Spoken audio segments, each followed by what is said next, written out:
크신 하나님의 은총과 사랑을 찬양합니다. 안녕하세요. 제주경 목사입니다. 오늘도 새벽 시편 묵상에 찾아와 주신 여러분 모두를 환영하면서 여러분들의 모든 삶 가운데 하나님의 크신 은총과 평강이 가득하실 수 있기를 축복합니다. 학생들 때를 한번 생각해 볼까요? 학생 때 가장 좋았던 시간은 언제였던 것 같습니까? 아마 그 시간을 생각해 보라면 소풍 갈 때, 수학여행 갈 때 그랬던 기억이 나는데요. 그런데 반면에 가장 싫었던 기억은 언제입니까? 언제가 다가올 때에 되게 스트레스 받고 막 학교 가기 싫고 그렇던가요? 아마 다들 그 시험 칠 때라고 이야기하실 수 있을 것 같은데요. 시험 칠 때가 즐거웠다는 분들은 살짝 좀 가까이 하기가 쉽지 않을 것 같은데요. 그래요. 우리는 시험을 다들 좀 힘들어 합니다. 시험 치는 거를 좋아하는 사람 많지 않을 것 같습니다. 학교에서뿐만 아니라 우리는 일상 속에서도 시험이라는 것들이 존재하죠. 회사를 들어가기 위해서도 입사 시험을 봐야 할 때도 있습니다. 또 토플 점수 이런 것들을 위해서 공부하기도 하고요. 심지어 운전면허를 따기 위해서도 시험을 치러야 합니다. 늘 우리는 그래서 어떤 시험을 쳐야 그 다음 단계로 넘어갈 수 있는 것이죠. 시험은 싫지만 반드시 필요한 것이라는 것에 대해서는 모두가 인정할 겁니다. 하나님이 우리에게도 시험을 치실 때가 있어요. 오늘 말씀을 통해서 하나님의 그 시험, 하나님의 그 테스트는 무엇인지 우리가 함께 찾아보고자 합니다. 오늘 우리에게 주신 하나님 말씀은 시편 66편 6절에서 12절까지의 말씀입니다. 그러면 우리 다 같이 함께 말씀을 보도록 하겠습니다.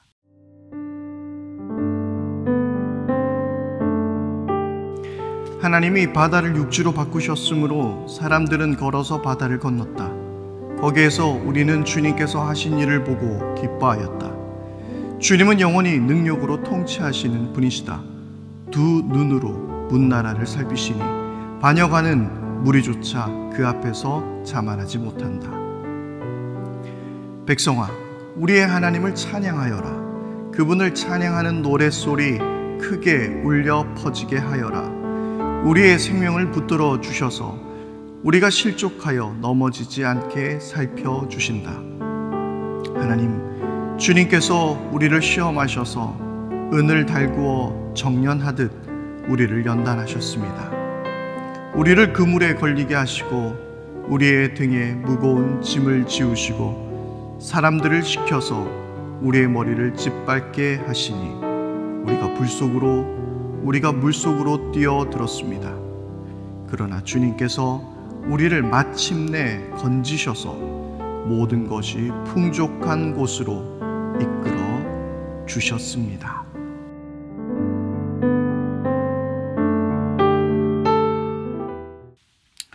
먼저 시인은 그 하나님께서 바다를 육지가 되게 만드셨다라고 그렇게 찬양하고 있습니다.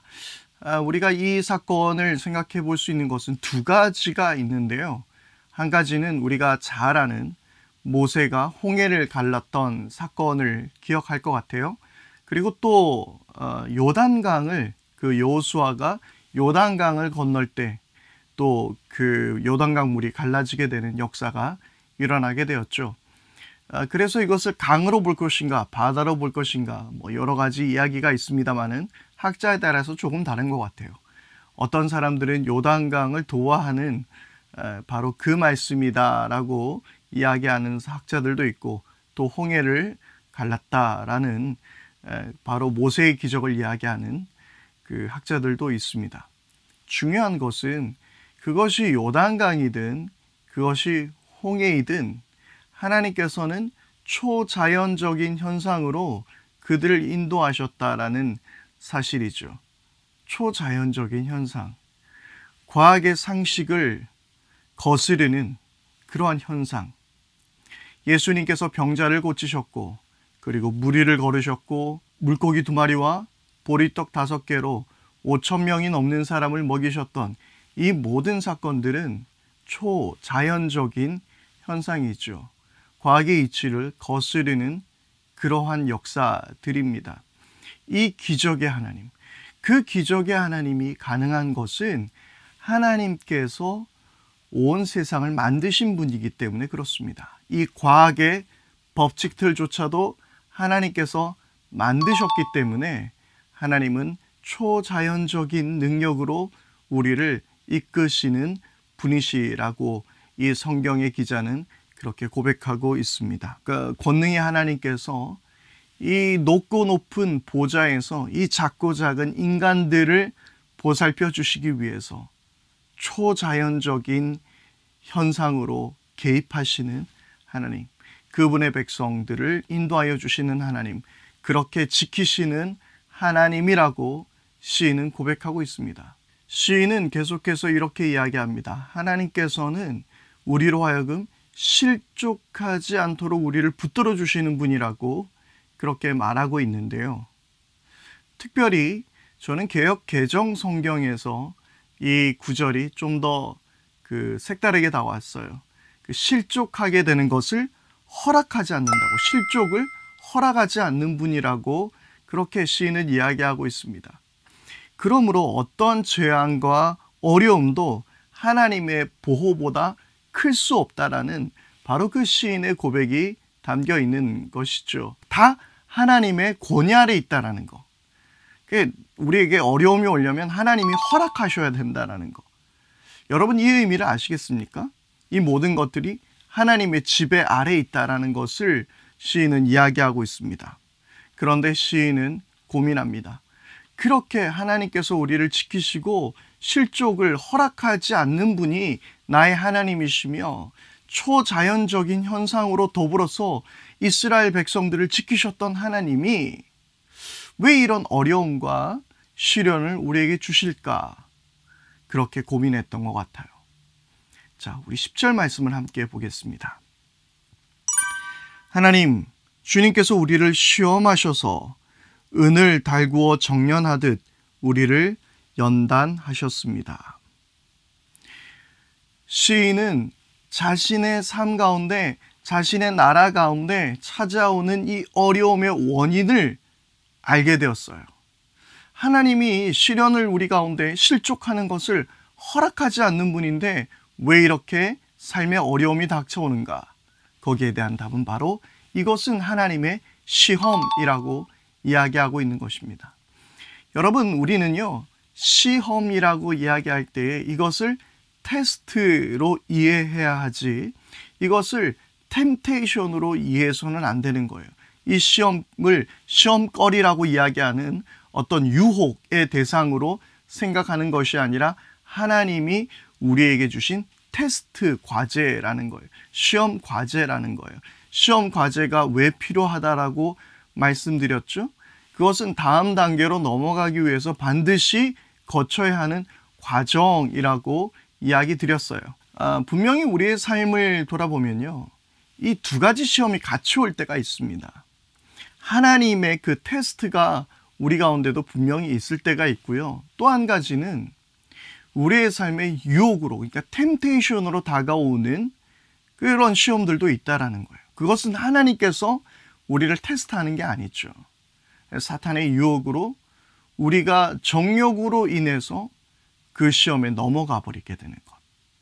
그래서 하나님께서 허락하신 것이 아님에도 불구하고 우리가 겪는 고난 가운데서 어떻게 돌아보면 이것이 우리의 정욕으로 인한 그 유혹에 넘어간 그 결과일 때도 있다라는 것도 우리는 동시에 기억해야 할 것 같아요.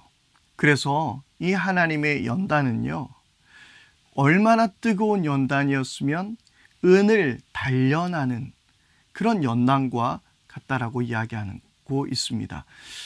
그 은의 모든 불순물을 제거하는 것이죠. 뜨거운 열이 필요하지만 그러나 순전한 은이 되기 위해서는 반드시 필요한 과정이에요. 우리가 하나님의 자녀로서 하나 더 성장하기 위해서 우리 가운데 반드시 필요한 것, 바로 그것은 하나님의 시험이라고 이야기하고 있습니다. 그런데 이 연단의 과정, 이 시험의 과정은 쉽다라고 말하고 있지 않습니다. 그거 우리 다 이겨냈어. 라떼는 말이지 라고 이야기하지 않았어요. 그 과정은 다 어렵고 힘들다라고 이야기하고 있습니다. 믿음으로 어떻게 좀 견뎌봐 라고 그렇게 우리를 타이르지도 않습니다. 그것은 정말 우리를 힘들고 어렵게 만드는 일이라고 시인은 이야기하고 있는데요. 그래서 말씀들을 계속 보게 되면 그물에 걸리게도 된다라고 이야기해요. 이 그물에 걸리는 건 단순히 그냥 그물에 낚아채는 것을만을 이야기하는 것이 아닙니다. 우리의 모든 수족이 다 묶이고 우리가 어떤 자유를 잃어버리는 그러한 상황을 이야기하고 있는 것이죠. 또 뿐만 아니라 등에 무거운 짐을 지게 한다라고 이야기하고 있습니다. 힘겨운 삶의 무게. 특별히 이 짐을 진다라는, 이 등에 짐을 진다라는 이 단어는 그냥 고통을 의미하는 단어로 쓰이기도 하는 거예요. 그래서 우리의 삶에 이런 그 그물에 갇힌 것 같은, 그리고 등에 무거운 짐을 짊어줘야 하는 그런 어려운 시련과 역경이 우리에게 있다라고 이 시인은 이야기하고 있습니다. 하나님의 시험은 사실은 우리를 단련시키고 우리를 더 성장시키는 것이지만, 그러나 그것이 쉽다라고 말하고 있지는 않은 것 같아요. 이 시인도 매우 아파하고 힘든 시간을 보냈을 테지요. 그러나 우리가 기억해야 될 것은 이 연단이 어떤 종류냐, 이 연단은 어떻게 우리에게 다가오고 이 연단이 언제까지 이어지느냐, 우리는 이 연단 그 자체에 집중해서는 안 됩니다. 우리는 연단이 중요한 것이 아니라 연단이 찾아오는 그 결과가 중요한 거예요. 그 결과는 어떻습니까? 12절 말씀을 보겠습니다. 사람들을 시켜서 우리의 머리를 짓밟게 하시니 우리가 물속으로 뛰어들었습니다. 그러나 주님께서 우리를 마침내 건지셔서 모든 것이 풍족한 곳으로 이끌어 주셨습니다. 그 고통이 얼마나 심했는지 결국 물속으로, 불속으로 뛰어들 수밖에 없었다라고 이야기합니다. 그러나 하나님이 그렇게 낮아진, 그렇게 고통 가운데 바닥까지 꺼져 있는 그 사람을 건져내셨다라고 이야기하고 있는 것이죠. 그래서 더 풍족하게 누릴 수 있도록 그에게 복을 주셨다라고 말하고 있습니다. 이것이 바로 연단의 결과입니다. 여러분, 우리는 연단 자체에 이것이 어떤 것이고 무엇을 의미하고 우리가 그것에 집중하는 것보다 이 연단 이후에 주실 하나님의 복을 기대했으면 좋겠습니다. 어떻게 우리의 삶을 인도하여 주실지, 또 나를 어떻게 사용하실지, 하나님은 어떻게 이 문제를 푸실지, 우리가 그것을 믿음으로 바라보면서 하루하루를 살아가는 것이죠. 여러분, 오늘 꼭 기억할 수 있기를 바랍니다. 우리는 가장 낮은 곳에 서야 우리는 가장 높으신 하나님께 닿을 수 있습니다. 우리가 가장 낮은 곳에서 가장 높으신 하나님께 닿을 수 있다라는 이 놀라운 역사를 기억하시기를 바랍니다. 하나님의 그 시험 안에서 혹시 힘들어하고 계십니까? 여러분들을 위해서 기도하겠습니다.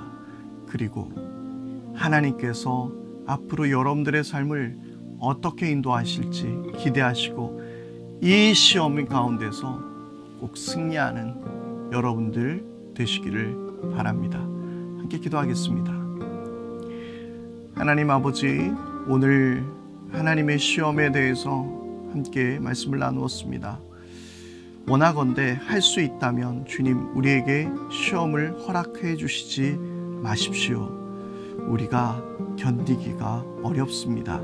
그러나 우리의 삶에 반드시 시험이 필요했다면 이길 수 있는 힘도 주시고 이 시험 너머에 있는 축복을 믿음으로 바라보며 하루하루 살게 하여 주옵소서. 우리 주 예수 그리스도 이름으로 기도드립니다. 아멘. 이 시간 우리 함께 기도하겠습니다. 다 같이 기도할 때에 하나님, 나에게 시험을 이길 수 있는 힘을 주십시오. 나 혼자서 갈 수 없으니 하나님께서 꼭 나와 함께 해주시고 하나님께서 내 갈 길을 보여주시고 나를 책임져 주십시오. 우리 그렇게 함께 기도하기를 바랍니다. 그리고 두 번째로 우리 기도할 때 하나님, 이 시험 너머에 있는 축복을 믿음의 눈으로 보게 해주십시오. 하나님, 나에게 믿음을 도와여 주십시오. 그래서 믿음으로 이 어려운 순간순간들을, 이 시험의 시간들을 이겨내 나갈 수 있도록 주님, 나에게 함께하여 주옵소서. 믿음으로 주님을 보게 하여 주십시오. 소망을 보게 하여 주십시오. 그렇게 기도하기를 바랍니다. 그리고 세 번째로 기도할 때는 코로나가 조금 더 어려운 시기들을 향해서 가고 있는 것 같습니다. 이 나라를 위해서 기도해 주시길 바랍니다. 코로나 확진자가 더 많이 생기지 않도록 위해서 기도해 주시기를 바라고, 우리 모두가 개인 방역에 또한 철저히 참여하고 그래서 이 어려움을 함께 극복해 나갈 수 있도록 위해서 기도해 주시기를 바랍니다. 오늘 하루도 주님의 은혜 안에서 승리하는 복된 날 되기를 바랍니다. 오늘도 새벽 시편 묵상에 함께해 주신 여러분, 다시 한번 감사의 말씀을 드립니다.